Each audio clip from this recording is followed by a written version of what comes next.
Bom dia, bom dia! Vamos ler agora 1 Coríntios, mais um início de livro. 1 Coríntios no nosso dia 16 de fevereiro, dia 43 de leitura. 1 Coríntios do capítulo 1 ao 3 e Salmo de número 22.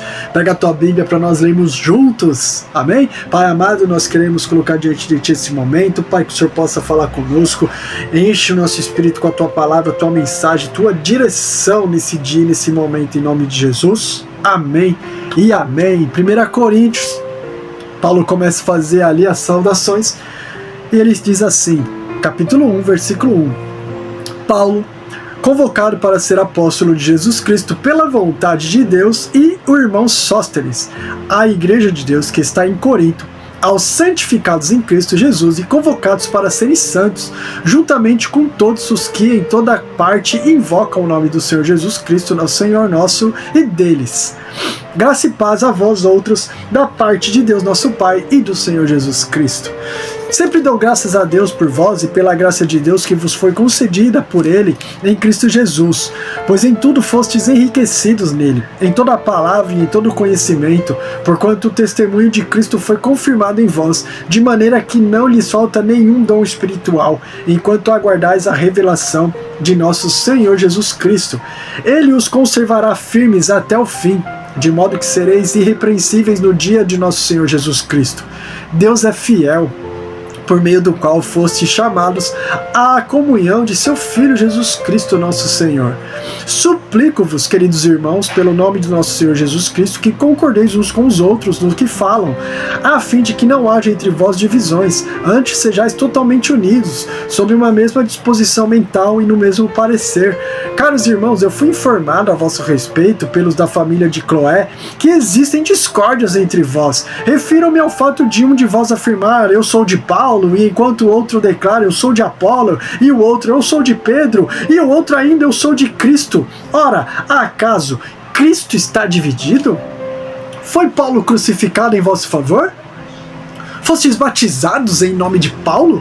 Dou graças a Deus por não ter batizado a nenhum de vós, em exceção de Crispo e de Gaio, a fim de que ninguém venha a alegar que foi batizado em meu nome. É certo que eu batizei também os da casa de Estéfanas. Além destes, não me recordo se batizei algum outro irmão, porquanto Cristo não me enviou para batizar, mas para proclamar o Evangelho, não por meio de palavras de sabedoria humana, para que a cruz de Cristo não seja esvaziada. Versículo 18. Pois a mensagem da cruz é loucura para os que estão sendo destruídos, porém para nós, que estamos sendo salvos, é o poder de Deus. Porquanto está escrito, destruirei a sabedoria dos sábios e rejeitarei a inteligência dos homens cultos. Onde está o sábio? Onde está o homem culto? Onde está o questionador desta era? Acaso não tornou Deus completamente insensata a sabedoria deste mundo? Considerando que na sabedoria de Deus, o mundo não o conheceu por meio da sabedoria humana, foi do agrado de Deus salvar os que creem por intermédio da loucura da proclamação de sua mensagem. Porque tanto os judeus pedem sinais, como os gregos procuram sabedoria, nós, entretanto, proclamamos a Cristo crucificado, que é motivo de escândalo para os judeus e loucura para os gentios. Todavia, para os que foram convocados, tanto judeus como gregos, Cristo é o poder de Deus e sabedoria de Deus. Porquanto a insensatez de Deus é mais sábia que a sabedoria dos seres humanos, e a fraqueza de Deus é mais forte que todo o poder dos homens. Irmãos, contemplai a vossa vocação, pois não foram convocados muitos sábios, de acordo com critérios humanos, nem muitos poderosos, nem tampouco os nobres. Pelo contrário, Deus escolheu justamente o que para o mundo é insensatez para envergonhar os sábios, e escolheu precisamente o que o mundo julga fraco para ridicularizar o que é forte. Ele escolheu o que do ponto de vista do mundo é insignificante, que é desprezado, e o que nada é, para reduzir a nada o que é, com o objetivo de que nenhuma pessoa se vanglorie perante ele. Portanto, vós sois dele, em Cristo Jesus, o qual se tornou para nós sabedoria da parte de Deus, santificação, justiça. Vou ler de novo essa parte. Portanto, vós sois dele, em Cristo Jesus, o qual se tornou para nós sabedoria da parte de Deus, justiça, santificação e redenção, a fim de que, como está escrito, aquele que se gloria, glorie-se no Senhor. Capítulo 2. Eu mesmo, irmãos, quando me dirigi até vós, não foi apenas com discurso eloquente, nem ostentando sabedoria para vos anunciar o testemunho de Deus. Porquanto decidi nada saber entre vós, a não ser Jesus Cristo e este crucificado. E eu fui sob fraqueza, temor e grande tremor que estive entre vós. Minha mensagem e minha proclamação não se formaram de palavras persuasivas de conhecimento, mas constituíram em demonstração do poder do Espírito, para que a vossa fé não se fundamente em sabedoria humana, mas no poder de Deus. Contudo, falamos de sabedoria entre aqueles que já têm maturidade. Não me refiro, entretanto, à sabedoria desta era ou dos poderosos deste século, que estão sendo reduzidos a nada. Ao contrário, falamos da sabedoria de Deus, do mistério que estava oculto, o qual Deus preordenou antes da origem das eras para a nossa glória. Nenhum dos governantes dessa era compreendeu essa sabedoria, pois se a tivessem entendido, não teriam crucificado o Senhor da glória. No entanto, como está escrito, olho algum jamais viu, ouvido algum nunca ouviu, a mente nenhuma imaginou que Deus predispôs para aqueles que o amam. Deus, todavia, o revelou a nós por intermédio do Espírito, porquanto o Espírito a tudo investiga, até mesmo as profundezas de Deus. Pois quem conhece os pensamentos do ser humano, a não ser o Espírito do homem que nele reside? Assim, igualmente, ninguém conhece os pensamentos de Deus, a não ser o Espírito de Deus. Nós, entretanto, não recebemos o Espírito do mundo, mas sim o Espírito que vem de Deus, a fim de que possamos compreender o que por Deus nos foi outorgado gratuitamente. Sobre isso também pregamos não com as palavras ensinadas pelo saber humano, mas sim com palavras ministradas pelo Espírito, interpretando verdades espirituais para os que não são espirituais, ou melhor dizendo...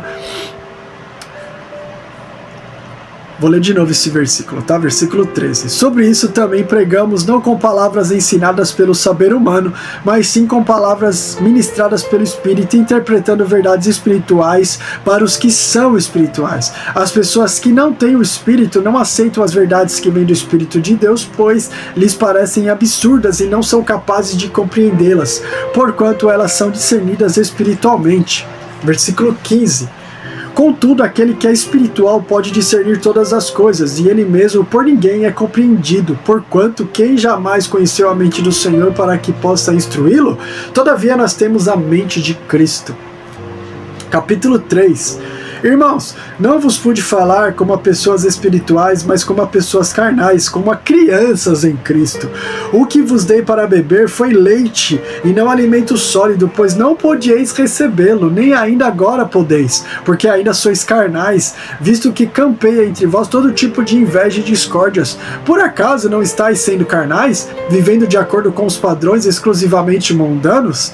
Pois quando alguém alega, eu sou de Paulo e outro eu sou de Apolo, não estáis agindo absolutamente segundo os padrões dos homens? Quem é, portanto, Apolo? E quem é Paulo? Servos por intermédio dos quais viestes a crer, e isso conforme o ministério que o Senhor concedeu a cada um. Eu plantei, Apolo regou, mas foi Deus que deu o crescimento. De forma que nem o que planta nem o que rega são de alguma importância, mas unicamente Deus que realiza o crescimento. O que planta e o que ministra, de acordo com o propósito, a cada um será premiado segundo o seu próprio trabalho. Porquanto nós somos colaboradores de Deus, vós sois a lavoura de Deus e edifício de Deus. Versículo 10. Segundo a graça de Deus que me foi outorgada, eu como prudente construtor lancei o alicerce e outro está edificando sobre ele. Entretanto, reflita bem cada um como constrói, porque ninguém pode colocar outro fundamento além do que está posto, o qual é Jesus Cristo. Se alguma pessoa edifica sobre esse alicerce utilizando ouro, prata, pedras preciosas, madeira, feno ou palha, sua obra será manifesta, porquanto o dia se trará à luz, pois será revelada pelo fogo, que provará a qualidade da obra de cada um. Se a obra que alguém construiu permanecer, este receberá sua recompensa. Se a obra de alguém se queimar, este sofrerá prejuízo. Ainda assim será salvo como alguém que escapa por entre as chamas do fogo. Não sabeis que sois santuários de Deus e que o seu Espírito habita em vós? Se alguma pessoa destruir o santuário de Deus, este o destruirá, pois o santuário de Deus que sois vós é sagrado. Ninguém se iluda se qualquer pessoa entre vós se considera sábia de acordo com os padrões deste nosso tempo. Então é melhor tornar-se insensata para alcançar a sabedoria. Porquanto a sabedoria deste mundo é loucura aos olhos de Deus, pois está escrito, ele apanha os sábios nas próprias artimanhas deles. E mais, O Senhor conhece os pensamentos dos sábios, que são elucubrações vãs. Portanto, nenhuma pessoa deve se orgulhar dos homens, porque tudo vos pertence. Seja Paulo, seja Apolo, seja Pedro, seja o mundo todo, a vida, a morte, assim como o presente ou o futuro, tudo o que existe é vosso. E vós sois de Cristo e Cristo de Deus. Amém? Glória a Deus. Aleluia. Provérbios, vamos ler aqui.